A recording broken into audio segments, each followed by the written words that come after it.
सस्लूट को जो था जो है जो आने वाला है, जो था जो है जो आने वाला है, जो था जो है जो आने वाला है, जो था जो है जो आने वाला है। हालेलुया। आइए मेरे को हम अपने आंखों को बंद करेंगे, अपने सिरों को झुकाएंगे और थोड़ी देर उस जीवित परमेश्वर की स्तुति करेंगे। हर एक अपने आंखों को बंद करें, अपने सिरों को झुका परमेश्वर की स्तुति करें। Hallelujah hallelujah. धन्यवाद यीशु। Thank you Jesus. Glory God. जो था जो है जो आने वाला है, जो था जो है जो आने वाला है, जो था जो है। आपके नाम की बड़ाई, आपके नाम की बड़ाई, आपके नाम की प्रशंसा, आपके नाम की जयकार हमने पाए। आपकी महिमा युगान होती है, आपकी बड़ाई युगान होती है, आपकी प्रशंसा युगान होती है, आपकी जयकार युगान होती है। हालेलुया। धन्यवाद यीशु, धन्यवाद यीशु। हे मेरे मन तू यहोवा को धन्य कर और जो कुछ मुझ में उसके पवित्र नाम को धन्य कर। हे मेरे मन तू यहोवा को धन्य कर, उसके किसी भी उपकार को न भूलना। वही तो तेरे धर्मों को क्षमा करता, वही तो तेरे रोगों को चंगा करता, वही तो प्राण को नाश होने से बचा लेता, वही तो तेरी लाशों को उत्तम उत्तम पदार्थों से तीत करता, जिससे तेरी जवानी खाव नहीं हो जाती। हालेलुया। धन्यवाद यीशु। जिस नाम में है जिंदगी, वो नाम है यीशु मसीह। जिस नाम में है बंदगी, वो नाम है यीशु मसीह। यीशु नाम, यीशु नाम, यीशु नाम, यीशु नाम, यीशु नाम, यीशु नाम की जय। यीशु नाम, यीशु नाम, यीशु नाम, यीशु नाम, यीशु नाम, यीशु नाम की जय। जिस नाम में है जिंदगी, वो नाम है यीशु मसीह। जिस नाम में है बंदगी, वो नाम है यीशु मसीह। यीशु नाम, यीशु नाम, यीशु नाम, यीशु नाम, यीशु नाम, यीशु नाम की जय। यीशु नाम, यीशु नाम, यीशु नाम, यीशु नाम, यीशु नाम, यीशु नाम की जय। ला ला ला ला, ला ला ला ला, ला ला ला ला, ला ला ला ला, ला ला ला ला, ला ला ला ला, ला ला ला ला, ला ला ला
आपके नाम में जिंदगी, आपके नाम में बंदगी, आपके नाम में परमेश्वर आसाम रसीफा है। आपके नाम में उद्धार, ऐसे नाम को हम सजदा करते हैं, दंडवत करते हैं, आपके नाम को चढ़ाते हैं, आपको महिमा देते हैं। हालेलुया। आइए हम प्रार्थना में जाएंगे और हर एक अपने आंखों को बंद करेंगे। सर्वशक्तिमान जीवित और सामर्थ्य अनुग्रहकारी दयालु परमेश्वर, एक बार फिर से हम आपके चरणों में आते हैं और धन्यवाद देते हैं परमेश्वर कि अब तक आपने संभाला, बचाया, रक्षा किया, सहायता मदद किया, जीतों के बीच में जीवित रखा, भला चंगा स्वस्थ रखा। उस लाभ कहते से धन्यवाद परमेश्वर पिता। धन्यवाद देते हैं इस अवसर पे परमेश्वर के गीतों के द्वारा, आराधना के द्वारा आपने महिमा लिया और ये समय आ गया कि हम आपके पवित्र वचनों से होकर के पढ़ें, सुने, समझे, सीखें। तो आप अपने वचनों के तरफ से बोलो और बात करें। अंधकार की सारी ताकतें, सारी रुकावट बाधाओं का मसीह यीशु नाम से बांध देते हैं। बंधन पड़ जाए, दूर हो जाए, खत्म हो जाए, नष्ट हो जाए, हर एक वो वचन परमेश्वर जिस वक्त आपके लोग के मध्य में बोल जाता है, सारा वचन जी एक अच्छी भूमि में गलने पाए और 100 गुना फले। जी मेरे होठों को वेदी के आग से परमेश्वर पवित्र कर पाए। सारे चीज अपने हाथ में अपने सारा आदर महिमा इस जलाल पर हम आपको देते हैं, यीशु के नाम से प्रार्थना मांगते हैं, आमीन। Hallelujah, hallelujah, hallelujah, hallelujah. आइए मेरे पास परमेश्वर के वचनों में से कुछ बातों को देखेंगे और देखिए बाइबल क्या बताती। जब आप यूहन्ना रचित सुसमाचार और उसके 4 अध्याय उसके 24 पद और 23 पद को जल्दी से पढ़िए। जिस किसी पास बाइबल है, यूहन्ना रचित सुसमाचार 4 अध्याय उसका 24 पद और 23 पद। हाँ, परमेश्वर आत्मा है, परमेश्वर आत्मा है और अवश्य है कि उसकी आराधना करने वाले आत्मा और सच्चाई से आराधना करें। हाँ, परंतु वह समय आता है, वरन अब भी है जिसमें सच्चे भक्त पिता की आराधना आत्मा और सच्चाई से करेंगे, क्योंकि पिता अपने लिए ऐसे आराधकों को खोजता है। परमेश्वर आत्मा है। Hallelujah, hallelujah. मेरे को यहाँ पे हम जब बाइबल में देखते हैं यूहन्ना रचित सुसमाचार उसके 4 अध्याय उसके 24 और 23 पद में वचन में लिखा हुआ है कि परमेश्वर आत्मा है और अवश्य है कि उसके आराधना करने वाले क्या हैं? आत्मा और सच्चाई से आराधना करें। हालेलुया। परमेश्वर आत्मा है और अवश्य ही उसकी आराधना करने वाले आत्मा और सच्चाई से उसकी आराधना करें, क्योंकि पिता अपने लिए ऐसे ही आराधकों को क्या है? खोजता है। हालेलुया। ऐसे ही आराधकों को खोजता है जो उसकी आराधना आत्मा और सच्चाई से क्या है? करते हैं। हालेलुया। और आज मेरे को परमेश्वर चाहता है कि जब हम परमेश्वर के पास आते हैं हम आत्मा और सच्चाई से आराधना करने वाले बने। हालेलुया। आत्मा और सच्चाई से भजन करने वाले हो, आत्मा और सच्चाई से उस परमेश्वर को खोजने वाले हो, क्योंकि मेरे को आज पिता ऐसे ही लोगों को खोजता है। और हमें जानने की जरूरत है मेरे को कि परमेश्वर भीड़ में, अरे भीड़ बहुत हो सकता है, वो 10,000 हो सकता है, 50,000 हो सकता है, वो लाखों का भीड़ हो सकता है, लेकिन परमेश्वर को भीड़ से क्या है मतलब नहीं है। लेकिन परमेश्वर भीड़ में से वो ऐसे लोगों को खोजता जो आत्मा और सच्चाई से उसकी क्या है?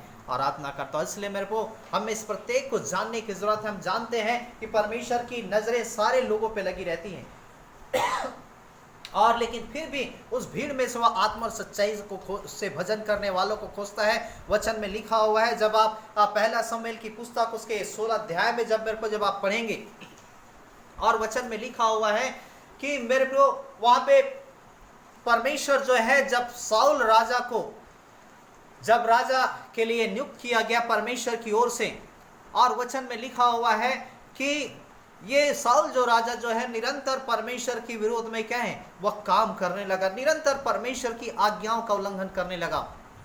और बाइबल बताती है लगातार जो है वहां का जो नबी था, जो परमेश्वर का दास, जो भविष्यवक्ता, जो शमूएल था, उसके लिए प्रार्थना करता था और प्रार्थना करता था कि प्रभु इसे मन फिराव का जीवन दे, इसे आज्ञाकारिता का जीवन दे, कि साउल जो राजा है वो आपके भय में चले, आपकी पवित्रता में चले, वो सही तरीके से शासन कर सके। जैसा कि मेरे को आज जो हम विश्वासी जो हैं, आज हम किस प्रकार से देश के नेताओं के लिए हम प्रार्थना करते हैं, हम किस प्रकार से मंत्रियों के लिए प्रार्थना करते हैं कि मंत्री नेताएं जो अधिकारी हैं वो परमेश्वर का भय माने, वो परमेश्वर से प्रेम करने वाला हो, परमेश्वर को जानने वाला हो। उसी प्रकार से उन दिनों में परमेश्वर का दास जो शमूएल था वो साउल के लिए प्रार्थना करता था कि परमेश्वर साउल जो है आपके भय भक्ति में जीवन व्यतीत करे, वो सही तरीके से शासन करे। लेकिन हम साउल के जीवन को हम देखते हैं निरंतर वह जो है परमेश्वर के विरोध में वह क्या है? पापों में, उनकी आज्ञा के उल्लंघनों में वह क्या है? जीवन व्यतीत कर रहा था। आज्ञा का उल्लंघन ही करना ही क्या है? पाप है। और तब परमेश्वर जो है शमूएल से कहता है कि तू कब तक जो है उसके लिए तू प्रार्थना करते रहेगा, कब तक तू पश्चाताप करते रहेगा, कब तक तू उसके लिए आंसू बहाता रहेगा? ऐसा कर, तू बैतलहम जा, बैतलहम निवासी ईसाई के घर जा और उसके बेटे का तू क्या है? अभिषेक कर दे। और तब बाइबल बताती है, वचन में लिखा हुआ है मेरे को कि ये शमूएल जो है अपनी कुप्पी में तेल पकड़ करके वह बैतलहम पहुंचता है। बैतलहम निवासी ईसाई के पास जब वह जाता है और ईसाई से जब वह बातचीत करता है कि परमेश्वर ने मुझे भेजा है कि आपके एक बेटे का मैं राजा के पद के लिए मैं उसका अभिषेक करूं। बाइबल बताती है ईसाई खुश हो जाता है, प्रसन्न हो जाता है और फिर वो खुशी खुशी वो शमूएल को अपने घर में ले जाता है ना। जाहिर सी बात है, यदि किसी पिता को कहा जाए कि तुम्हारा बेटा जो है मंत्री बनने वाला है, तुम्हारा बेटा जो है प्रधानमंत्री बनने वाला है, तुम्हारा बेटा जो है राजा बनने वाला है, वो पिता जरूर वह क्या है खुश होगा। वही बात, वही परिस्थितियां वहां पे हम देखते हैं कि ईसाई के जीवन में था। ईसाई को जब पता चला कि मेरा बेटे का राजा के पद के लिए अभिषेक किया जा रहा है, वह खुशी खुशी शमूएल को अपने घर ले गया। और जब शमूएल को मेरे को जब अपने घर ले गया, तब बाइबल बताती है ईसाई सोचने लगा जरूर मेरा बड़ा बेटा जो है वह राजा बन सकता है, क्योंकि वह जो क्या है राजा के साथ रहता है, वो राजा के साथ उठता बैठता है, उसे तलवार चलाने आता है, उसे धनुष चलाने आता है ना, उसे राजकीय क्षेत्र में सब कुछ नॉलेज है। और इसलिए वह सोचने लगा जरूर मेरा बड़ा बेटा क्या है राजा बनेगा। और बाइबल बताती है वह बड़े बेटे को वह शमूएल के सम्मुख लाता है उस बैठक रूम में। और जब शमूएल के सम्मुख जब लाता है और शमूएल उठता है और उठ करके मेरे को वह जो जा करके क्या है उसके बड़े बेटे का क्या है अभिषेक करने जा ही रहा था। और तब परमेश्वर जो से शमूएल से कहता है कि उसे उसका तू क्या अभिषेक ना कर, क्योंकि मनुष्य का देखना और परमेश्वर के देखने में क्या है अंतर है। यहोवा का देखना और मनुष्यों को देखने से परे है, हट करके है। मनुष्य तो बाहरी रूप को देखता है, लेकिन परमेश्वर क्या है मन को देखता है। परमेश्वर शमूएल से कहता है तो उसके बुद्धि उसके डिलडौल में मत जा, तो उसके रंग रूप में मत जा, उसके चेहरे में मत जा, तो उसकी खूबसूरती में मत जा, क्योंकि मैं यहोवा उसके मन को देखने वाला परमेश्वर हूं। और इस प्रकार से मेरे को बाइबल बताती है परमेश्वर ने शमूएल को मना कर दिया। फिर ईसाई जो है अपने दूसरे बेटे को लाता है और दूसरे बेटे को जब लाया जाता है, दूसरे बेटे को जब शमूएल अभिषेक करने के लिए जाता है तब बाइबल बताती है वचन में लिखा है परमेश्वर ने शमूएल को मना कर देता है। तीसरे बेटे को, चौथे बेटे को, पांचवें बेटे को, छठे बेटे को और सातवें बेटे को लाया जाता है। परमेश्वर सातों के सातों बेटे के लिए मेरे को वहां पे मना कर देता है कि तू इसका अभिषेक मत कर। और तब बाइबल बताती है शमूएल पूछता है क्या तुम्हारा और कोई बेटा बचा है? और तब ईसाई कहता है हाँ छोटा बेटा जो है वह बचा है, वह जंगल गया है भेड़ बकरी को चराने, वह आता ही होगा। और थोड़े देर के बाद बाइबल बताती है दाऊद जो है वो अपने पिता की भेड़ बकरियों को चरा करके मेरे को वह घर आता है और उस सारे भेड़ बकरियों को उसके स्थान में रखने के बाद, अंदर करने के बाद वह सामने रूप में आता है, बैठक में आता है जहाँ पे शमूएल और ईसाई और सारे लोग वहाँ पे क्या बैठे थे। और बाइबल बताती है कि दाऊद को कुछ भी मालूम नहीं था, जैसे ही वह रूम में आता है वचन में लिखा उसके चेहरे से लाली झलक रही थी और लिखा हुआ है परमेश्वर शमूएल से कहता उठ और इसी का तू क्या है अभिषेक कर दे। हालेलुया। और बाइबल बताती है शमूएल उठा और मेरे को तेल को लेकर के वहां क्या है दाऊद का अभिषेक कर दिया। और वचन में लिखा उस दिन से लगातार यहोवा की आत्मा जो है बलपूर्वक दाऊद के ऊपर क्या है उतरा करती थी। हालेलुया। और दाऊद जो है मेरे को बाइबल बताती है वह इजराइल का क्या है राजा आने वाले टाइम में क्या है बनने के लिए उसे क्या है नियुक्त कर दिया गया। हालेलुया। तो मेरे को बाइबल बताती परमेश्वर आत्मा है और अवश्य कि उसके भजन करने वाले आत्मा और सच्चाई से भजन करे। मेरे को परमेश्वर ये नहीं देखता कि आप कितने पैसे वाले हैं, परमेश्वर ये नहीं देखता कि आपके पास कितनी बुद्धि है, परमेश्वर ये नहीं देखता कि आपके पास कितनी समझ है, परमेश्वर ये नहीं देखता कि आप कितने ज्ञानवान हैं, परमेश्वर ये नहीं देखता कि आप कितने बड़े वीआईपी लोग हैं, परमेश्वर ये नहीं देखता कि आपका पास कितना बड़ा घर है, कार है, बिल्डिंग है, या आप बहुत ऊंचे पहुंच वाले हैं या बहुत बड़े नेता मंत्री में। परमेश्वर ये किसी भी चीजों को नहीं देखता। परमेश्वर किसी चीज को देखता है तो आपके हृदय को क्या है देखता है। हालेलुया। आपके मनों को देखने वाला परमेश्वर है। यहाँ पे परमेश्वर उस बड़े बेटे के क्या है उसके कितना वो धनुष चलाता है, कितना तलवार चलाता है, कितना राजा के पास अनुभव, वो चीजों को परमेश्वर ने नहीं देखा। परमेश्वर एक साधारण सा जो दाऊद जो साधारण सा बच्चा था, जो चरवाहा था, परमेश्वर ने उसे क्या है चुन लिया राजा के पद के लिए। हालेलुया। इसलिए मेरे को बाइबल बताती परमेश्वर आत्मा है और अवश्य कि उसके भजन करने वाले आत्मा और सच्चाई से क्या है भजन करे। हालेलुया। क्योंकि पिता अपने लिए ऐसी आराधना को खोजता है। और दाऊद के जीवन को मेरे को हम देखते हैं, जब कभी भी वो अपने पिता के भेड़ बकरियों को जब चराने जाता, और लिखा हुआ है मेरे को कि जंगल में वह क्या भेड़ बकरियों को चराने जाता, लेकिन चराते चराते वचन में लिखा है वो वीणा बजा करके आत्मा और सच्चाई से परमेश्वर की आराधना करता था, परमेश्वर की महिमा करता था। वो ये नहीं चिंता करता कि मैं अपने भेड़ बकरियों को क्या चराऊं, मैं क्या खिलाऊं, है ना, कौन से सुखदायी जल के झरने के पास ले चलूं, कौन से हरे हरे घास को चलाऊं। वो सारी चिंताओं को छोड़ करके मेरे को आत्मा और सच्चाई से वो परमेश्वर की आराधना करता था। हालेलुया। इसलिए परमेश्वर ने मेरे को दाऊद को चुन लिया। मेरे को आज हमें समझने की जरूरत है, आत्मा और सच्चाई से भजन करने का मतलब क्या है, कि क्या हम आंख को खोल करके इधर उधर देखें। कई बार हम देखते हैं जब लोग प्रार्थना करते, प्रार्थना में बैठे जरूर हैं, लेकिन आंख को खोल करके इधर उधर क्या है देख रहे हैं। वो बैठे जरूर हैं, लेकिन उनका मन कहीं और भटक रहा है। मेरे को क्या यही है आत्मा और सच्चाई से भजन करना? मेरे को कई बार लोग बैठे हैं और क्या है, वो सोच रहे हैं कि मुझे क्या है ये काम करना है, वो काम करना है, गांव जाना है, मुझे खाना बनाना है, मुझे मार्केट जाना है, और बैठे कहाँ हैं? प्रार्थना में, और ध्यान कहीं और भटक रहा है। ये आत्मा और सच्चाई से भजन करना क्या है? नहीं। आत्मा और सच्चाई से भजन करना मतलब अपना सारा ध्यान उस परमेश्वर की ओर लगाना। आत्मा और सच्चाई से भजन करना मतलब हमारे विचार परमेश्वर की ओर लग जाए, हमारी बुद्धि परमेश्वर की ओर लग जाए, हमारा ज्ञान परमेश्वर की ओर लग जाए। आत्मा और सच्चाई से भजन करना मतलब हमारा बोला चाहिए सोच परमेश्वर की ओर लग जाए। आत्मा और सच्चाई से भजन करना मतलब हमारी आत्मा परमेश्वर की आत्मा के साथ क्या है मिल जाए। आत्मा और सच्चाई से भजन करना मतलब हम और परमेश्वर दोनों क्या है एक हो जाए। बहुतेरे बार मेरे को हम प्रार्थना में बैठते हैं, और प्रार्थना में बैठने के बाद हम मान लो 1 घंटा प्रार्थना किए, 1 घंटे में क्या है 55 मिनट जो है, 45 मिनट जो है, मेरे को हमारा ध्यान क्या है इधर उधर भटक रहा है, और मुश्किल से 5 मिनट हम प्रार्थना कर पाते हैं। और कई बार हम सोचते हैं कि हमारा प्रार्थना 1 घंटा हो गया है, हमने बहुत प्रार्थना कर लिया, और सही यदि तरीके से देखा जाए तो हमारी प्रार्थना मुश्किल से क्या है हमने 5 मिनट बस प्रार्थना की, लेकिन 45 मिनट 55 मिनट हमने क्या कई सारी बातों को सोच करके विचार करके मेरे को हमने गवा दिया। और कई बार हम परमेश्वर से अपेक्षा करते हैं कि हम परमेश्वर से प्रार्थना कर रहे हैं, परमेश्वर से विनती कर रहे हैं, और परमेश्वर के लिए हम इतना टाइम दे रहे हैं, परमेश्वर हमें क्या ये दे दे वो दे दे, कई सारी चीज़ों को दे दे, लेकिन मेरे को सही मायने में हम देखे जाए तो हमने सही तरीके से उससे प्रार्थना ही नहीं किया, सही तरीके से हमने उसकी आराधना किया, सही तरीके से हम उसकी महिमा हमने किया नहीं। और हम बड़ी बड़ी बातों को मेरे को हम क्या है चाहते हैं, लेकिन बाइबल बताती है मनुष्य जो कुछ बोता है वो वैसा ही क्या है काटता है। हालेलुया। जितना आप एक मन निश्चित होकर उस परमेश्वर की आराधना करेंगे, उसकी महिमा करेंगे, उसकी जय जयकार करेंगे, मेरे को उसी के अनुसार से आपको क्या प्रतिफल दिया जाएगा। यदि आप 10 घंटा प्रार्थना करते हैं, परमेश्वर आपको 10 घंटे के हिसाब से क्या आपको प्रतिफल देगा। हालेलुया। यदि आप 5 घंटे प्रार्थना करते हैं, परमेश्वर 5 घंटे के हिसाब से आपको प्रतिफल देगा।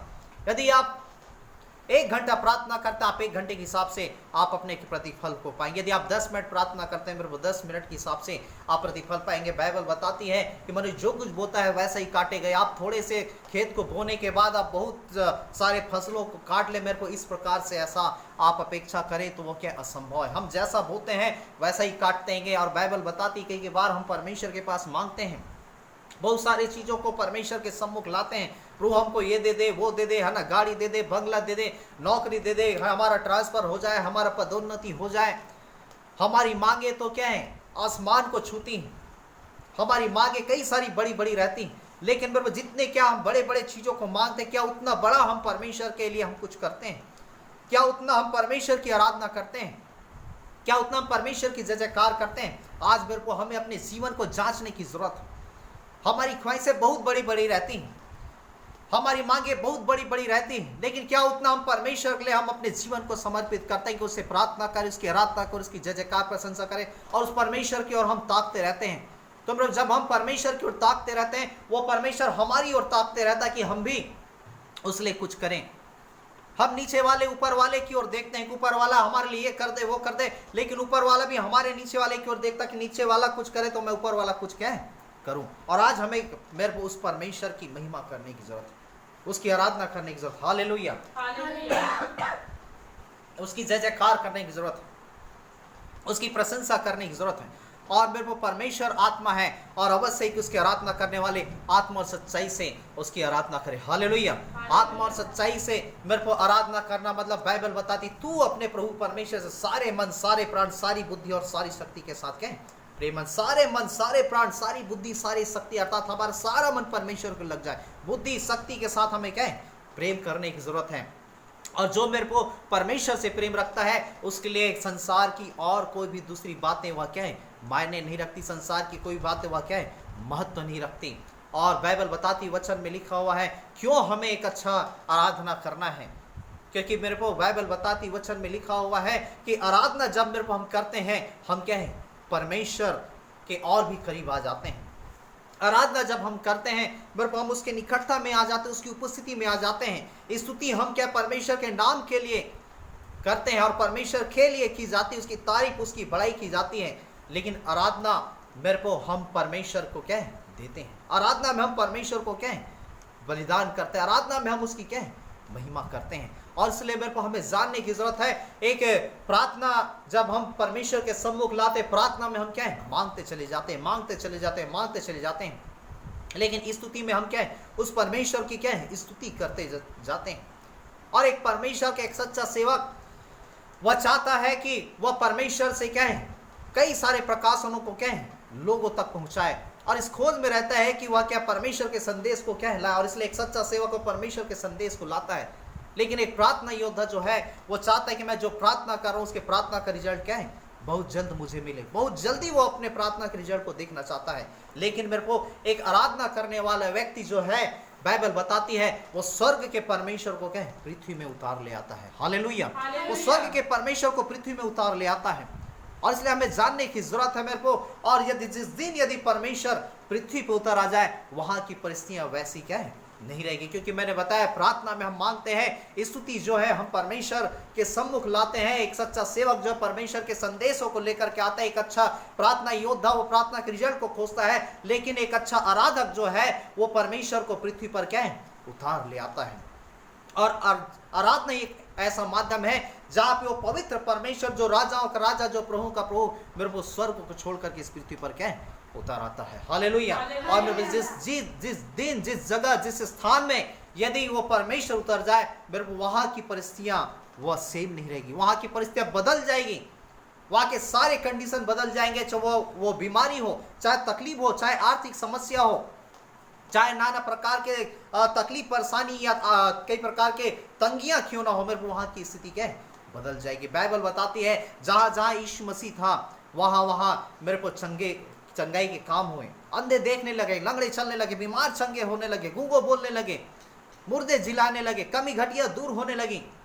जहां जहां यीशु मसीह था मेरे को वहां पे क्या हैरत अंगेज काम होने लगे। और आज मेरे को वही परमेश्वर चाहता है कि हम भी आत्मा और सच्चाई से गए उस परमेश्वर की आराधना करने वाले हैं, उस परमेश्वर की जय जयकार करने वाले, क्योंकि पिता अपने लिए ऐसे ही क्या है आराधकों को खोजता है। हालेलुया। और मेरे को आराधना का मतलब है परमेश्वर को देना, उसकी स्तुति करना, है ना। बाइबल बताती उसकी बड़ाई करना, उसकी प्रशंसा करना। लिखा हुआ स्तुति रूपी बलिदान अर्थात होठों का फल स्वर्दा तुम क्या है परमेश्वर को चढ़ाया करो, भलाई और उदारता रूपी बलिदान भी तुम क्या है चढ़ाया करो। लिखा हुआ है बाइबल बताती है धन्यवाद का बलिदान चढ़ाओ, क्योंकि धन्यवाद का बलिदान चढ़ाने वाला मेरी महिमा करता है। वचन में लिखा हुआ टूटा हुआ मन परमेश्वर की योग्य बलिदान है, और परमेश्वर टूटे और पीसे मन को तुच्छ नहीं जानता। हालेलुया। और मेरे को यदि हम बाइबल में देखें तो बाइबल जो है वो उत्पत्ति से लेकर के प्रकाशित वाक्य तक पूरा मेरे को आराधना ही इससे छिपा हुआ है, आराधना ही से ढपा है। उत्पत्ति से लेकर के प्रकाशित वाक्य तक जब आप देखेंगे चारों ओर आराधना आराधना। और इसलिए आराधना क्योंकि बाइबल बताती वचन में लिखा है परमेश्वर ने हमको इसलिए सृजा, इसलिए बनाया, इसलिए हमको क्या है मेरे को इस संसार में भेजा कि हमारे जीवन के द्वारा उसकी क्या है आराधना हो, हमारे जीवन के द्वारा उसकी महिमा हो, हमारे जीवन के द्वारा इसकी प्रशंसा हो। इसलिए मेरे को बाइबल पूरे आराधकों से क्या है भरा हुआ है। और हम बाइबल में हम जब देखते हैं शमूएल के विषय में, और शमूएल मेरे को जब छोटा बच्चा था और उसके जीवन में एक समय आया कि उसके पिता के जगह में उसे राजा के पद में बैठना था, और राजा के पद में जब उसे बैठना था तब बाइबल बताती है वो परमेश्वर के पास जाता है, और लिखा हुआ है कि परमेश्वर के पास जाकर के वह क्या बलिदान चढ़ाता है। और वचन लिखा 1000 बलिदान चढ़ाता है, 1000 भेड़ों का बलिदान। और लिखा हुआ है जब 1000 बलिदान चढ़ाता है मेरे को ये 1000 बलिदान, है ना, वो कम बातें क्या है? नहीं। आज हम देखते हैं लोग कितना बलिदान चढ़ाते हैं। एक बलिदान, 2 बलिदान, पुराने समय में लोग क्या जानवरों का बलिदान चढ़ाते थे, एक बलिदान 2 बलिदान चढ़ा दिए बस हो गया। लेकिन शमूएल के हृदय को हम देख रहे हैं, वो परमेश्वर के लिए क्या 1000 बलिदान चढ़ाया, अर्थात 1000 भेड़ों का बलिदान। मतलब एक यदि भेड़ की कीमत मान लो मेरे को अभी के टाइम यदि 10,000 है और 10,000 गुणित 1000 कर देंगे, मेरे को 1 करोड़ रुपए जो है वो परमेश्वर की आराधना के लिए मेरे को उसने क्या है खर्च कर दिया। हालेलुया। 1 करोड़ केवल परमेश्वर की महिमा के लिए खर्च कर दिया, उसकी आराधना के लिए खर्च कर दिया। और वचन में लिखा है वह आराधना करके आकर के सो गया, और जब सो गया तब बाइबल बताती है रात में परमेश्वर जो है सुलेमान के पास आता है और सुलेमान से कहता है, सुलेमान मांग तुझे क्या चाहिए। देखिए सुलेमान ने परमेश्वर से जा करके नहीं मांगा प्रभु आप मुझे ये दे दे वो दे दे। परमेश्वर स्वयं रात में उसके पास स्वप्न में दर्शन देता और सुलेमान से कहता है सुलेमान मांग तुझे क्या चाहिए। और तब में वो बाइबल बताती है सुलेमान कहता है हे प्रभु इतना बड़ा राज्य है और इसे चलाने के लिए मुझे समझने और बुद्धि का वरदान दे दे, इसे संभालने के लिए, इसकी अगुवाई करने के लिए, आपकी प्रजा का मार्गदर्शन करने के लिए मुझे समझ और बुद्धि का वरदान दे दे। बाइबल बताती मेरे को एक तो परमेश्वर उसके सुलेमान के बलिदान से प्रसन्न हो गया, दूसरी बातें लिखा हुआ है उसके मांगे जाने से भी क्या है प्रसन्न हो गया। हालेलुया। और मांगे जाने से मेरे को जब वह सुलेमान प्रसन्न हो गया और तब बाइबल बताती परमेश्वर कहता तूने दीर्घायु नहीं मांगी, तूने शत्रुओं पर विजय नहीं मांगा, तूने धन दौलत नहीं मांगा, तूने किस प्रकार से स्त्री का मोह माया नहीं मांगा, तूने अपने राज्य का विस्तार नहीं मांगा, किंतु तूने क्या है बुद्धि मांगी। हालेलुया। और परमेश्वर कहता है लो जो कुछ तूने नहीं मांगा वो सब मैं तुझे क्या है देता हूँ, और मैं तुझे क्या है समझने बुझने के लिए क्या है बुद्धि का वरदान देता हूँ।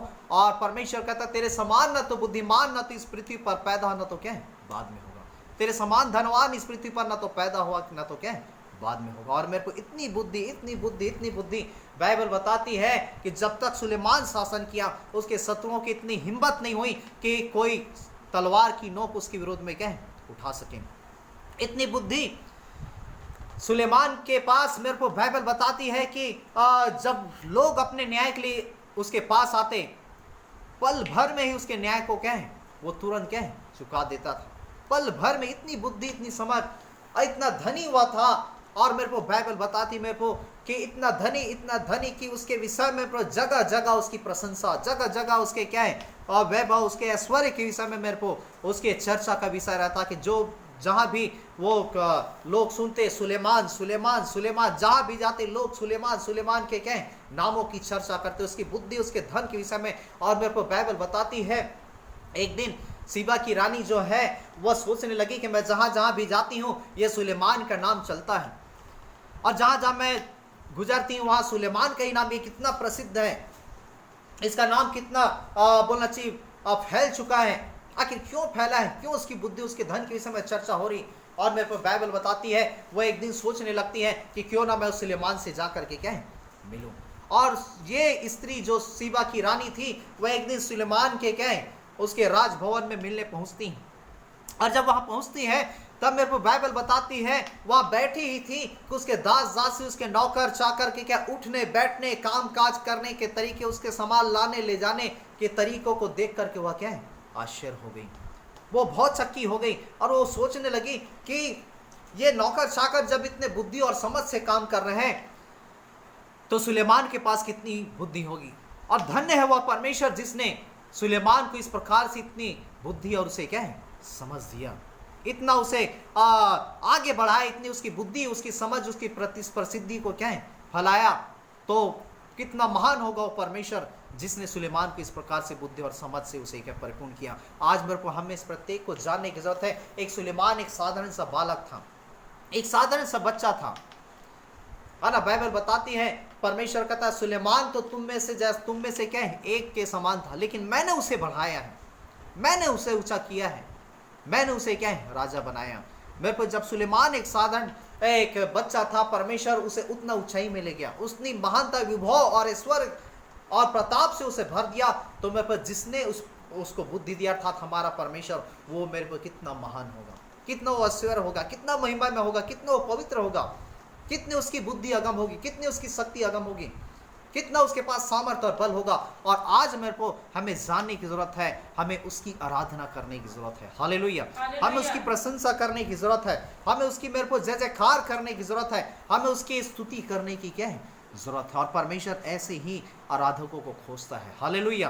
और आज मेरे को हमें इस प्रत्येक को जानने की जरूरत है मेरे को कि हमें उसकी क्या है आराधना करना। और बाइबल बताती है, वचन में लिखा हुआ है मेरे को, जब हम आराधना करते हैं मेरे को हम आनंद को महसूस करते हैं, हम खुशी को महसूस करते हैं। दाऊद राजा के विषय में बाइबल बताती, जब वह राजा बन गया, और राजा जब बन गया तब लिखा हुआ जहां पाए वहां क्या है वो नाचने लगता था, आराधना करने लगता था, परमेश्वर की बड़ाई प्रशंसा करने लगता था।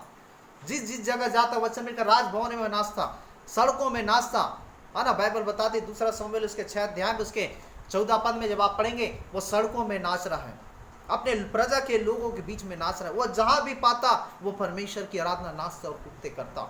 और एक दिन ऐसा हुआ इस प्रकार से, उस राजा दाऊद को नाचते कुत्ते गए, उसकी पत्नी जो है मीकल वह देख ली। और जब देख ली और तब मीकल जो है दाऊद से कहने लगती है कि तुझे समझ है कि नहीं है, तुझे मालूम है कि नहीं कि तू अपने आप को देख, तू कौन है, यहाँ का राजा है, तू साधारण मनुष्य नहीं है, तेरे पास बुद्धि है या समझ है कि नहीं है। तू इस प्रकार से नाचेगा तो लोग तुझे क्या कहेंगे, लोग तेरे विषय में क्या कहेंगे, लोग तेरे विषय में क्या चर्चा करेंगे। तू यहाँ का राजा है और अपने आप को सही तरीके से रख, तू किस प्रकार से कहीं भी नाचने लग जाता है।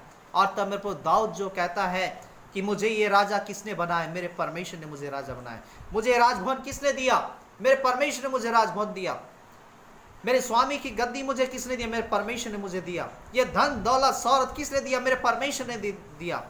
मुझे ऊंचा पद और प्रतिष्ठा किसने दिया, मेरे परमेश्वर ने मुझे दिया। जब सब कुछ उसने मुझे दिया तो मैं क्यों ना उसकी महिमा करूं।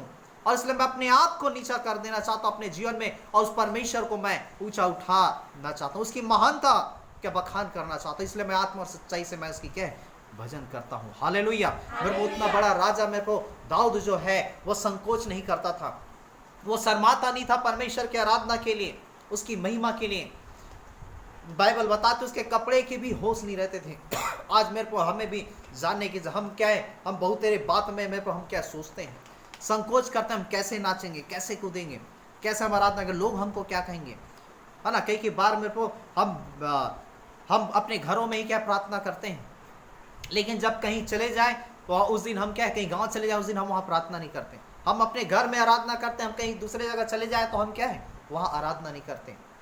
हम सोचते हैं कि लोग हमको क्या कहेंगे, हम दूसरे जगह दूसरे के घर में प्रार्थना करेंगे, आराधना करेंगे, एक दूसरे के गांव में जब आराधना करेंगे लोग हमको ईसाई कहेंगे, लोग हमको क्रिश्चियन कहेंगे, लोग हमको ये कहेंगे वो कहेंगे। मेरे को हम नाना प्रकार की बातें सोचते हैं और हम परमेश्वर की महिमा को मेरे को हम दबा देते हैं, हम उसे प्रकट करना नहीं चाहते।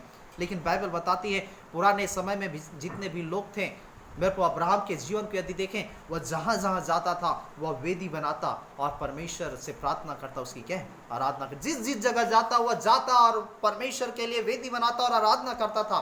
वह संकोच नहीं किया, इतना बड़ा राजा वह संकोच नहीं किया। मेरे को आज हमें भी इस डर और झिझक को निकालने की जरूरत। जब तक हम परमेश्वर के खुले तौर से आराधना नहीं करेंगे, मेरे को हम परमेश्वर के नाम को उसकी महिमा नहीं दे पाएंगे, उसको हम प्रकट नहीं कर पाएंगे लोगों पे। और लोग कैसे जानेंगे फिर हमारे परमेश्वर को, जो हमारे उद्धार करता परमेश्वर है। और इसलिए मेरे को हमको जानने की, हमको संकोच ना करें, हम शर्माए ना, किंतु आत्मा और सच्चाई से उसका भजन करने वाले हों, उसकी आराधना करने वाले हों, उसकी जय जयकार करने वाला हो। क्योंकि मेरे को आराधना वह तलवार है हमारे जीवन के लिए, जो हमारे क्या है हर बीमारी के ऊपर काम करती है, हर जादू टोने तंत्र मंत्र के ऊपर काम करती है, हर शैतानी ताकतों के ऊपर काम करती है। और वचन में लिखा है प्रेरितों के काम की पुस्तक उसके 16 अध्याय में जब आप पढ़ेंगे, वचन में लिखा हुआ है जब पौलुस और सिलास को जब बंदीगृह में डाल दिया गया, झूठे आरोप में उसे फंसा दिया गया, और 16 के 25 पद में लिखा हुआ है उसको हाथों और पैरों को क्या जंजीरों से जकड़ दिया गया, लकड़ी से क्या ठोक दिया जाता था पुराने समय में कैदियों को। और लिखा हुआ है 16 की 25 में कि आधी रात के लगभग पौलुस और सिलास प्रार्थना कर रहे थे और परमेश्वर की आराधना कर रहे थे, भजन गा रहे थे। और तब मेरे को लिखा एक बहुत बड़ा क्या है भूडोल हुआ, बंदीगृह की नेवें हिल गई, और लिखा सारे बंधन क्या है खुल गए। हालेलुया, सारे बंधन खुल गए। मेरे को ये बंधन किसने खोला? वहां पे यीशु मसीह नहीं उतरा, वहां पे सरदूत नहीं आए, लेकिन मेरे को आराधना जो है वो सारे बंधन को क्या है खोल दिया। उसके हाथों में ठोका गया लकड़ियां जो है वो क्या है खुल गए, उसके जंजीरें खुल गए। मेरे प्रभु जब आप और मैं प्रभु जब परमेश्वर के सच्चे दिल से आराधना करते हैं, आपके और जीवन में कई प्रकार की बीमारी, तकलीफ, परेशानी, जादू टोने के बंधन हो सकते हैं, वो सारे बंधन टूट करके बिखर जाएंगे। हालेलुया। आराधना वो तलवार है जो आपके हर बीमारी, तकलीफ, परेशानी के ऊपर वह क्या है कार्य करता है और उसे धाराशाही करने की ताकत रखता है। मेरे को हम यरीहो की दीवार के विषय में देखते हैं किस प्रकार से यहोशू के समय जब उन्हें आराधना किया, यरीहो की दीवार गिर गई। आपके जीवन में कई सारे ऐसी बीमारी जो आपके जीवन में दीवार के रूप में काम करती हो, जादू टोने, तंत्र मंत्र, कई सारे कर्ज जो मेरे को आपके जीवन में दीवार के रूप में काम करती हो, कई सारे शैतानी ताकतें आपके जीवन में दीवार के रूप में काम करती हो, लेकिन जब आप आराधना करेंगे वो सारा दीवार जो है गिर जाएगा। यहोशापात के विषय में हम देखते हैं जब उसके शत्रुओं ने उसे चारों ओर से घेर लिया और तब वो परमेश्वर से प्रार्थना करता है। परमेश्वर कहता है कि मैं तुम्हारी ओर से क्या है लड़ूंगा, तुम जाओ। और परमेश्वर कहता है कि उनसे युद्ध करो, मत डरो, तुम अपना मन कच्चा मत करो, कल के दिन यहोवा तुम्हारे साथ रहेगा और तुम्हारी ओर से वह युद्ध करेगा।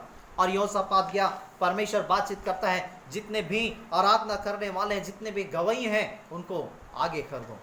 और लिखा हुआ है सारे उसके दुश्मन जो है हथियार लेकर के आए हैं, तलवार लेकर के आए हैं, अस्त्र शस्त्र से लैस होकर के आए हैं। लेकिन मेरे को बाइबल बताती है, वचन में लिखा यहोशापात जो है जितने भी आराधना करने वाले थे उनको आगे कर दिया। वो आराधना कर रहे हैं, वो कह रहे कि यहोवा भला है, उसकी करुणा सदा की है, यहोवा भला है, उसकी करुणा सदा की। वो आराधना कर रहे हैं, परमेश्वर की जय जयकार कर रहे हैं। और परमेश्वर की सामर्थ्य ने मेरे को ऐसा काम किया आराधना के दौरान कि उसके दुश्मनों के बीच में आपस में गड़बड़ियां आ गई, वे एक दूसरे को मारने पीटने लगे और मेरे को खुद ही क्या है नष्ट हो गए। और बाइबल बताती है यहोशापात को परमेश्वर ने एक बहुत बड़ा विजय दिलाया। हालेलुया। मेरे को आराधना मेरे को वो तलवार है जो आपके हर परिस्थितियों में मेरे को वो धाराशाही करने की ताकत रखता है। और इसलिए मेरे को बाइबल बताती है, वचन में लिखा हुआ है कि अपने हाथों को उठा करके हमें परमेश्वर की आराधना करना है। और इसलिए वचन में लिखा हुआ है कि भजन संहिता 63 में कि मैं अपने हाथों को उठा करके मैं तेरी आराधना करूंगा। मेरे को आज हम देखते हैं कि किस प्रकार से एक जब चोर जब पकड़ा जाता है और पुलिस जब उसे पकड़ लेता है ना, उसे हैंड्स अप कहता है, और वो दोनों चोर चाहे कितने भी चोर अपने हाथों को ऊपर उठा लेते हैं। हाथों को उठा लेना मतलब क्या है? अपने आप को सिलेंडर कर देना। वो चोर अपने आप को सिलेंडर कर दिया है कि अब चोर का कोई भी कार्य क्या है नहीं चल सकता, उसकी बुद्धि अब क्या है काम नहीं कर पाएगी, वो अपने आप को सिलेंडर कर चुके हैं। मेरे को आज जब हम भी परमेश्वर के पास आते हैं, हम भी अपने आप को क्या है सिलेंडर करना, अपने हाथों को उठा करके। इसलिए हम एक गीत गाते हैं है ना, उसके महिमा में है ना कि लिखा हुआ है भजन संहिता 63 में कि जीवन से भी उत्तम तेरी करुणा। हालेलुया। इसलिए हम गीत गाते हैं, जीवन से भी उत्तम तेरी करुणा प्रभु, जीवन से भी उत्तम तेरी करुणा, होठों से स्तुति करूंगा सर्वदा, तेरे नाम से मैं हाथ उठाऊंगा। सारे लोग, तेरे नाम से मैं हाथ उठाऊंगा प्रभु, तेरे नाम से मैं हाथ उठाऊंगा, होठों से स्तुति करूंगा सर्वदा, तेरे नाम से मैं हाथ उठाऊंगा। हालेलुया। सच में जीवन से भी उत्तम है उसकी करुणा, और उसके नाम से मेरे को हमें हाथ उठाना है, हाथ उठा करके उसकी आराधना करना है, उसकी महिमा करना, उसकी जय जयकार करना। हाथ उठाना मतलब अपने आप को सिलेंडर कर देना उसके महानता के सामने, उसके ऐश्वर्य के सामने, उसकी पवित्रता के सामने। बाइबल बताती मेरे को वचन में लिखा हुआ है कि घुटने को टेक करके उसकी क्या है आराधना करना। बाइबल बताती वचन में लिखा हुआ है कि दानियल जो है वह घुटने टेक करके 6 के 10 में लिखा है, घुटने टेक करके उस स्वर्ग के परमेश्वर की ओर क्या है दुहाई देता था अपनी रीति के अनुसार, एक दिन में 3 बार। हम यहोशू के जीवन को हम देखते हैं, यहोशू मेरे को वह मुंह के बल गिरा जब परमेश्वर के दूत को देखा। हम कई ऐसे परमेश्वर के दासों के विषय में देखते हैं, एलिया के विषय में है ना, वह मुंह के बल गिर करके वह क्या है पानी गिरने के लिए वह क्या है प्रार्थना करता है। हम यीशु मसीह के जीवन को हम देखते हैं कि जब यीशु मसीह को जब लाजर को जब जिंदा करना था, बाइबल बताती है वह मुंह के बल गिरा और परमेश्वर से प्रार्थना करता है, पिता मैं तेरा धन्यवाद देता हूं कि तूने मेरी प्रार्थना को निरंतर सुनते आया है, और मैं धन्यवाद देता हूं कि तूने मेरी प्रार्थना को सुन लिया है।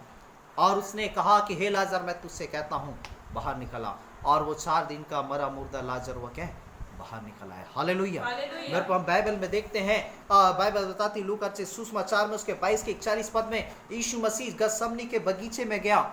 इससे पहले कि लोग यीशु मसीह को पकड़ करके लेकर के जाने वाले थे, लूका 22 के 41 में लिखा है, वह घुटने टेक करके अर्थात मुंह के बल गिर करके वह परमेश्वर से प्रार्थना करता है, हे पिता हो सके तो ये कटोरा मेरे सामने से हटा दे, लेकिन मेरी इच्छा नहीं किंतु तेरी इच्छा पूरी हो। हम देख रहे हैं निरंतर जो है परमेश्वर के लोग मुंह के बल गिर कर अर्थात घुटने टेक करके प्रार्थना कर रहे हैं। यीशु मसीह जो स्वयं परमेश्वर है, उसके पास सारा अधिकार, उसके पास सारी सामर्थ्य है, आज वो भी उस परमेश्वर की महानता के सामने वह घुटने टेक कर रहा है। तो मेरे पास आज हमें इस प्रत्येक को बाइबल बताती, हमें भी घुटने टेक करके मुंह के बल गिर करके उस परमेश्वर की आराधना करने की जरूरत है। हालेलुया। और मेरे को आराधना मेरे को हम उस परमेश्वर की करना है, क्योंकि मेरे को आराधना करना मतलब हम क्या परमेश्वर के आनंद को महसूस करते हैं। एक आराधक जो है जब वो आराधना करता है परमेश्वर की खुशी को महसूस करता है। उसे ये लगता है कि जब वो परमेश्वर की आराधना करता है तो उसे ये लगता है कि मैंने संसार का सबसे बड़ा धन पा लिया है। जब एक व्यक्ति जब एक आराधना करता है उसे ये लगता है कि मैंने क्या सब कुछ पा लिया है, मैंने परमेश्वर को पा लिया। उसे ऐसा लगता है मैं परमेश्वर के पास आ गया हूँ, उसे ऐसा लगता है मैं परमेश्वर की उपस्थिति में आ गया हूँ, उसे ऐसा लगता है मैं परमेश्वर के सिंहासन के सामने खड़ा हूँ। मेरे को बहुत ही आनंद की क्या है अनुभूति है। और इसलिए दाऊद जो राजा लिखता है, इसलिए जब किसी ने मुझसे कहा कि आओ यहोवा के भवन की ओर चलें तो मेरा मन आनंदित हुआ। वो जब जब परमेश्वर के पास जाने की बारी आती है मेरे को आनंद से भर जाता है। जब किसी ने मुझसे कहा कि आओ हम यहोवा के भवन की ओर चले तो मेरा मन आनंदित हुआ, वो आनंद से भर जाता था। लेकिन मेरे को क्या आज हमारा मन आनंद से भर रहा है? क्या हमारा मन उन्मान से भर रहा है? आज हम चर्च जाते हैं कब जाते हैं, है ना? बहुतेरे लोग जो हैं अपने कामों को महत्व देते हैं। कई बार जब चर्च जाने की बात आती है तो हम सोचते हैं कि अभी तो क्या है स्तुति चल रहा होगा, थोड़ा सा घर का काम कर लेते हैं, थोड़ा मार्केट से आ लेते हैं, उसके बाद जाएंगे। कई बार हम सोचते हैं अभी तो गीत चल रहा होगा, थोड़ा सा हम दूसरे कामों को निपटा लेते हैं। बहन लोग सोचेंगे खाना बना लेते हैं, बर्तन मांज लेते हैं, उसके बाद चर्च जाएंगे, है ना? कई बार हम सोचते अभी तो गवाही चल रहा होगा, अभी तो वचन चालू है, वचन के टाइम हम जाएंगे, वचन मेन है। और मेरे को हम वचन को मेन समझ करके हम क्या है, मेरे को हम उसी को प्राथमिकता देते हैं। लेकिन मेरे को वचन अच्छी बात है, मुझसे महत्व देना, वचन का आदर करना, लेकिन मेरे को उससे बढ़ करके कि मेरे को हम परमेश्वर की आराधना को क्या है महत्व देने वाले। कई बार मेरे को हम क्या है आराधना के टाइम हम क्या है चर्चों में अधिकतर देखने को मिलता है कि हम इधर उधर घूम रहे हैं, हम पार्किंग में बैठे हैं, हम और कहीं दुकान चले गए हैं, अभी तो वचन चालू नहीं, हम बच्चे को पकड़ करके बाहर में घुमा रहे हैं। लेकिन बाइबल बताती है मेरे को कि वचन में लिखा है आराधना करने वालों को परमेश्वर खोजता है। और वचन को हम महत्व दे रहे हैं, अच्छी बात है, उससे बढ़ करके हमें आराधना को महत्व दें, क्योंकि आराधना ही वह टाइम, आराधना ही वह समय है जहाँ पे आपका कठोर हृदय टूटता है। आराधना वो टाइम है जहाँ पे आप परमेश्वर के सम्मुख आते हैं, आप पश्चाताप करते हैं, आप अपने गलतियों को मानते हैं, आप परमेश्वर की ओर फिरते हैं, आपका हृदय मेरे को तैयार होता है उस परमेश्वर के वचन के लिए जो 100 गुना फल ला सकें। यदि आप देखें, यदि किसी भी किसान के यदि हम उसके जीवन को देखें तो किसान यदि खेत को बोना है, खेत को बोने से पहले वह क्या करता है, जितने भी जंगली पौधे हैं उसको क्या है वह उखाड़ फेंकता है। इसलिए कि यदि जंगली पौधों को यदि फेंका ना जाए और उस बीज बो दिया जाए तो जंगली के साथ क्या है, अच्छे बीज जब बो दिया जाता है अच्छे के साथ साथ जंगली भी बढ़ने लगेगा। और जो खाद है, जो उर्वरक है, जो उसके बढ़ोतरी के लिए डाला जाता है वो अच्छे को मिलेगा, उसके साथ साथ जंगली भी जो उसे वह क्या है उसे लेते जाएगा। और जो किसी भी काम का नहीं, कोई भी यूज नहीं, किसी प्रकार से उपयोग के नहीं, अनुपयोगी चीज़ है, वो जबरदस्ती क्या है उसके खाद को क्या है लेते जाएगा। मेरे को जब आराधना करते हैं वैसे ही हमारा जीवन तैयार होता है, हमारे जीवन से अनुपयोगी चीज़ जो है वो हमारे जीवन से दूर होता है। और इसलिए हम देखते हैं किसान वो सारे खरपतवार को दूर करता है, सारे चीज़ों को फेंकता है और उस खेत को जोतता है। है ना, इसलिए जोतता है कि वह क्या भूमि सॉफ्ट हो जाए, नरम हो जाए, जिससे कि जब बीज बोया जाए वह 100 गुना फल ला सके। आज आराधना ही वो टाइम है जहाँ पे हमारे हृदय जो है वह कठोरता टूटता है और वह सॉफ्ट होता है, नरम होता है, और जिससे कि जो वचन का बीज बोया जाता है वह हमारे हृदय में 100 गुना फल लाता है। और यदि वचन यदि वो फलवंत नहीं, अच्छी भूमि नहीं गिरा तो मेरे कभी भी हम भटक सकते हैं, कभी भी आपका जीवन नाश हो सकता है, क्योंकि वचन का बीज जो है वह अच्छी भूमि नहीं गिरा। और कोई बीमारी आएगी, तकलीफ आएगी, कोई परेशानी आएगा, और आपके उस तकलीफ परेशानी में आप परमेश्वर को छोड़ करके जा सकते हैं। हो सकता है उस तकलीफ परेशानी में आपका विश्वास कमजोर हो जाए और वो संसार की चीजें प्रबल हो जाए और वचन को दबा दे और आप परमेश्वर से प्रार्थना करने, उसकी महिमा करने से वंचित हो जाए। और इसलिए बाइबल बताती है हम आत्मा और सच्चाई से भजन करने वाले हों, आत्मा और सच्चाई से उस परमेश्वर को खोजने वाले हों, क्योंकि पिता अपने लिए ऐसी आराधक को खोजता है। और मैंने बताया कि आराधक जो है वो परमेश्वर की उपस्थिति आनंद को महसूस करता है, वो एंजॉय करता है, वो आनंद को मनाता है कि मैं परमेश्वर के पास आ गया हूँ, मुझे सब कुछ मिल गया है। और आज मेरे को हमें भी परमेश्वर की आराधना आत्मा और सच्चाई से करने की ज़रूरत है। और इसलिए क्यों ना हम अपने जीवन को सुधारें, उस परमेश्वर के सम्मुख लाएं, हम अपने जीवन को तैयार करें। हमारा जीवन जो है चर्च जाना एक कल्चर ना बन जाए, एक रीति विधि में हम उसे बांध ना लें, हम परंपरा में ना बांध लें कि चर्च जाना है, एक गीत गाना है, 4 गीत गाना है और आना है, किंतु सच्चे मन से आराधना करने वाले हैं, सच्चे मन से परमेश्वर की बड़ाई करने वाले हैं। क्योंकि बाइबल बताती, परमेश्वर के वचन में लिखा है वही लोग ऊंचाइयों में गए जो परमेश्वर की आराधना किया करते थे आत्मा और सच्चाई से। बाइबल बताती है कि आराधना के विषय में यदि हम देखें तो अब्राहम आत्मा और सच्चाई से आराधना करता था, इसलिए परमेश्वर से पूरे विश्व का पिता बना दिया, विश्वासियों का पिता। दानियल परमेश्वर की आराधना करता था, इसलिए बाइबल बताती है कि मेरे को वह 120 लोगों के ऊपर क्या अधिपति ठहराया गया। दानियल परमेश्वर के लिए खड़ा रहता था, इसलिए दानियल के टाइम में 3 राजा हुए, नबूकदनेस्सर राजा, दारा राजा और बेलशस्सर राजा जो है। और मेरे को ये दानियल जो है अपने परमेश्वर में बना रहा, इसलिए वो तीनों राजा को जो है मानना पड़ा, झुकना पड़ा कि दानियल का ही परमेश्वर जो है वो सर्वशक्तिमान परमेश्वर है। मेरे पास आज आपको और मुझको परमेश्वर में दृढ़ होने की जरूरत है, अटल होने की जरूरत है, हमें झुकने की जरूरत है, हमें लोगों के पीछे भागने की जरूरत नहीं, हमें इधर उधर भटकने की जरूरत नहीं, किसी ऊंचे पद वाले लोगों के पास।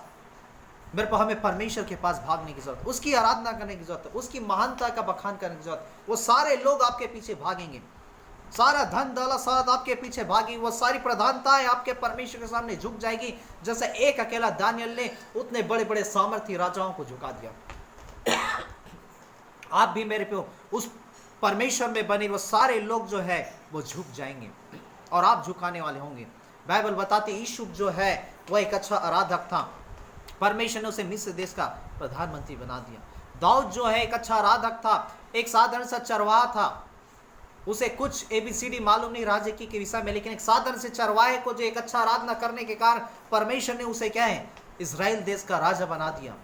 मेरे को आपका और मेरा परमेश्वर वो परमेश्वर है। मेरे को यदि हमारा संबंध परमेश्वर के साथ अच्छा रहे, हम आत्मा और सच्चाई से भजन करने वाले, आराधना करने वाले हो, तो आपको घूरे से एक गंदे जगह से उठा करके वो आपको राजमहलों में बैठा सकता है। यदि आप राजमहलों में, परमेश्वर और भी ऊंचाइयों में लेकर के जा सकता है, और भी आपको महिमा से महिमा स्थान में लेकर के जा सकता है। और इसलिए हमें आत्मा और सच्चाई से भजन करने की जरूरत है, उसकी आराधना करने की जरूरत, उसकी जय जयकार करने की जरूरत है। और इसलिए परमेश्वर की महिमा हमारी, इसलिए वचन में लिखा हुआ है हम आराधना करें।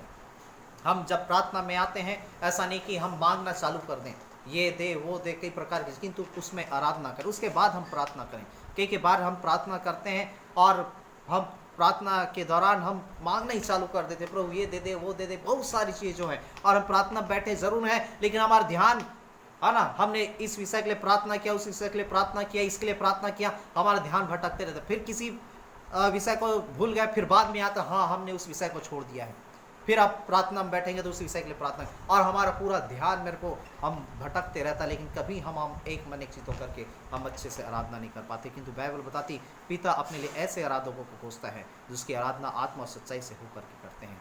और आइए हम इस प्रत्येक अपने आंखों को बंद करेंगे, अपने सिरों को झुकाएंगे, परमेश्वर हमें एक अच्छा आराधक बनाए, परमेश्वर हमें एक अच्छा महिमा करने वाला बनाए। आइए हम प्रार्थना में जाएं। हालेलुया, धन्यवाद यीशु, thank you Jesus, glory to God. जो था जो है जो आने वाला है, जो था जो है जो आने वाला है, प्रेमी अनुग्रहकारी दयालु परमेश्वर, हम धन्यवाद देते हैं सुंदर वचनों के द्वारा हमसे बोला और बातचीत किया। और जिन्होंने आपके वचनों को सुने हैं परमेश्वर, आप उनमें से एक को आशीषित कर, ब्लेस कर, आपके पवित्र आत्मा की सामर्थ्य उनके जीवन में बल पूर्वक उतरे, आपका अभिषेक उतरे, आपकी उपस्थिति उनके जीवन में उतरे। हर एक का कठोरता टूट नहीं पाए परमेश्वर, उनका मन बदल नहीं पाए परमेश्वर, और हर एक लोग आराधना की सच्चाई को अपने जीवन में जान सके, उसके महत्व को समझ सके, और हर एक लोग आत्मा और सच्चाई से आपको भजन कर सके। आपकी आराधना करने वालों उसके पिता हर एक के जीवन को तैयार कर, और हर एक की अगुवाई कर, सहायता कर, मदद कर, और जिससे निरंतर उनका जीवन आपको भावता और ग्रहणीय हो उसके, क्योंकि आपने कहा अपने आप को जीवित, पवित्र और परमेश्वर को भावता बलिदान चढ़ाओ।